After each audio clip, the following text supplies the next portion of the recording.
Available in paperback and e-readers, Isis, Dark Incubus. The goddess next door gets enthralled in a romantic entanglement with an evil incubus in this all-new Isis series adventure. Get your copy of Isis, Dark Incubus in paperback and e-readers today.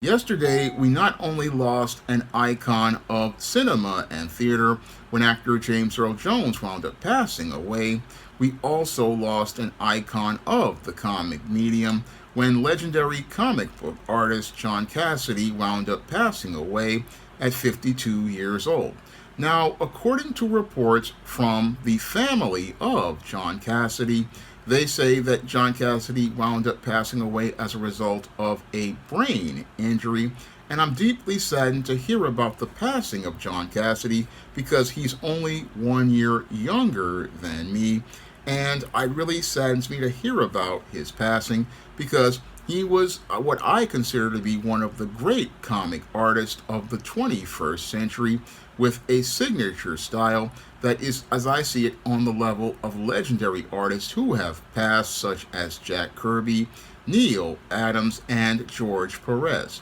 And John Cassaday, as I see it, is again one of the most brilliant artists of the comic medium, and it's just sad to see him pass because his mark on this industry is one that again resonates over the course of the 21st century, from his iconic runs on comics such as Planetary, Astonishing X-Men, Captain America, and the Star Wars revival. Now, John Cassaday started out as a self-taught illustrator, learning from studying artists, and one of the influences on his art was the legendary illustrator N.C. Wyeth, and he was also inspired by pulp magazines and World War II posters. And he basically turned this into a unique style of art that he incorporated things, I believe, from his time attending film school. Now, John Cassaday didn't come into comics immediately. He first attended film school first, and then directed television news for 5 years, and also worked a summer doing construction work while he was building up his portfolio to work in comics. Now, as John Cassaday looked to enter into the comic book industry, he first got his first published work with an independent publisher such as Boneyard Press and Caliber Comics, then showed his art to Mark Waid at a San Diego Comic-Con, and eventually after this he wound up getting offers from comic publishers and eventually quit his construction job and then left Texas for New York, where he got his first full production work on the 27th issue of Ghost, which was Dark Horse Comics' independent superhero character at the time, and later on then started to get work getting hired for Homage Comics' Desperados, and in 1997 he got a break as related to working in mainstream comics with Marvel and DC, doing Teen Titans and Flash annuals, and also did an X-Men and Alpha Flight crossover and a Union Jack one-shot. And his work on X-Men basically was the thing that started to get him noticed by more mainstream fans, and later on he started to build up more credits on titles like Gen 13, Superman, Batman, the Hulk, and the Avengers, and eventually wound up, after doing those issues, starting out what many consider to be his iconic runs on books like Astonishing X-Men, the run that basically defined the mid-2000s as related to comic art, in my opinion, because with Astonishing X-Men, this was the place where John Cassaday basically established his own style, and I believe what he did with this style was basically take from his techniques that he learned from film school, and it was able to give us what many call his widescreen approach to comics, a widescreen approach to comics that basically created his own unique form of storytelling as he worked with former screenwriter Joss Whedon on Astonishing X-Men. As he worked with Joss Whedon on Astonishing X-Men, they basically made it like we were seeing a movie coming to life on screen as related to his comics, and that's what made Astonishing X-Men extremely unique as a comic, and made it one of, as I believe, one of the greatest comic runs of the 21st century. Now, the art style that he used on Astonishing X-Men was so bold and dynamic that it basically was must see reading for comic book fans, and many people consider that to be, again, one of the greatest runs of X-Men, because X-Men was in a bit of a rut from about 1995, I'd say, to about the time he did Astonishing X-Men. And this whole Astonishing X-Men run basically revived the entire X-Team and created, again, one of the greatest runs of X-Men. And this run was something he did in addition to working with Warren Ellis on the independent series for DC known as Planetary. And Planetary was considered, again, to be one of the greatest comics of the 2000s. And after doing Astonishing X-Men and Planetary, John Cassaday then went on to do the Civil War story, one-shot Fallen Son, The Death of Captain America, and then went on to go and do the other legendary books that he's done, such as the Captain America run. And he's also known for handling art direction on other books such as Dynamite's The Lone Ranger, and later on then did books like the Uncanny Avengers, again another legendary comic book run, and also did the graphic novel I Am Legion, which is considered to be one of his signature books. And he's gone on to do other great comic runs, but the last run that he did that was considered to be one of his greatest is the revival for Star Wars at Marvel Comics. Now, this came as Marvel had just purchased Star Wars, and as they just purchased the Lucasfilm and all the Star Wars properties, they then assigned John Cassaday along with Jason Aaron to write the first brand new Star Wars comic. And this comic basically was one of the first comics to sell 1 million copies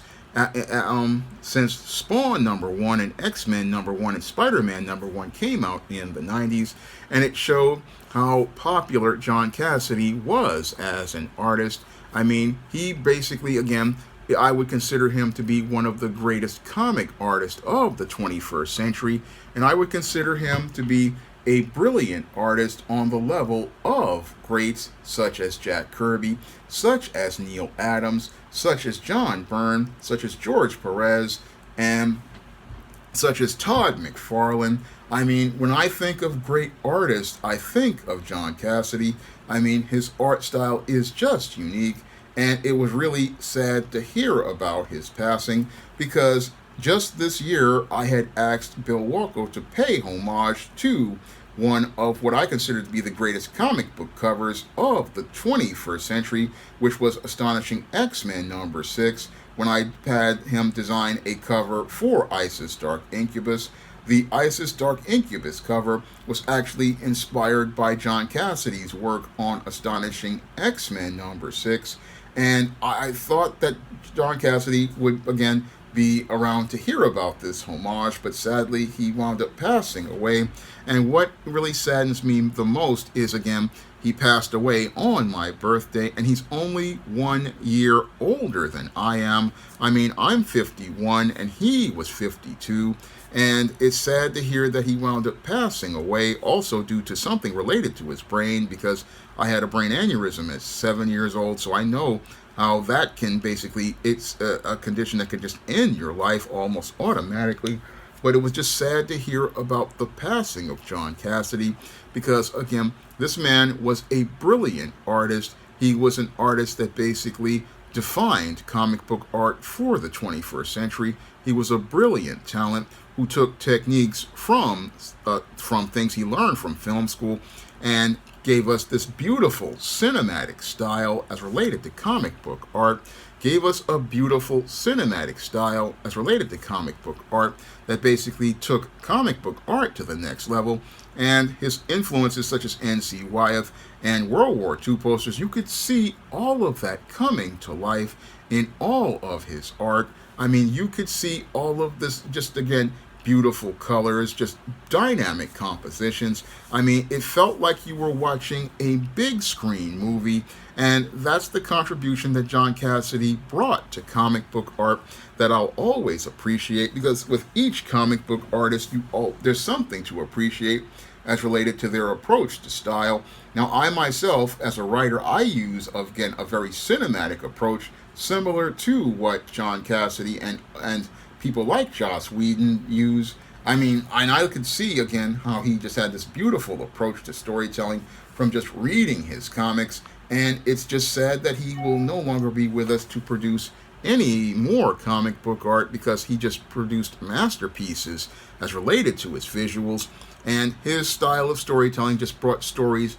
and made them larger than life, which is what comic book artists are supposed to do. I mean, it's supposed to be larger than life, and John Cassaday art was way more larger than life. It just was so beautiful to look at as related to the bright colors, the dynamic compositions. I mean, he just told great stories with pictures, and I'm sad to hear about his passing. I'm sad to hear about him passing so young. I mean, 52 isn't that old, and again, it just gives me pause, because again, I'm just a year younger than he is, and it's just sad to hear that he is no longer with us, and no longer with us to, again, produce great comic book art. I mean, he's, again, one of the great, I consider, again, I'll keep repeating it because it is true, he is one of the great comic book artists of the 21st century, and it's really sad that he's no longer with us and will no longer be here to, again, give us more new comics. And that's why we need to appreciate artists when they're alive. We need to appreciate them and give them their flowers,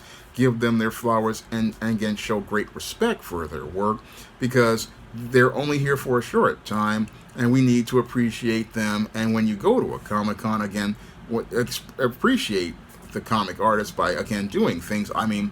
go out here and say your thanks to them, and in many cases, again, give commissions to artists that are out here, because again, they're here 1 minute and could be gone the next. And again, I'm just really sad to hear about the passing of John Cassaday, but he, as I see it, he had a great impact in the time that he had. And in the time that he had, I'm glad that I was able to experience his comics and experience his beautiful art in the time that he produced it. Now available in paperback and e-readers, Isis Legacy. Sorority secrets of the goddess next door are revealed in this all-new Isis series adventure. Get Isis Legacy in paperback and e-readers at online booksellers everywhere. Support Black-owned and Black-operated digital broadcast media. www.niceradionetwork.com. Nice Radio Network, broadcasting 24 hours a day, 7 days a week.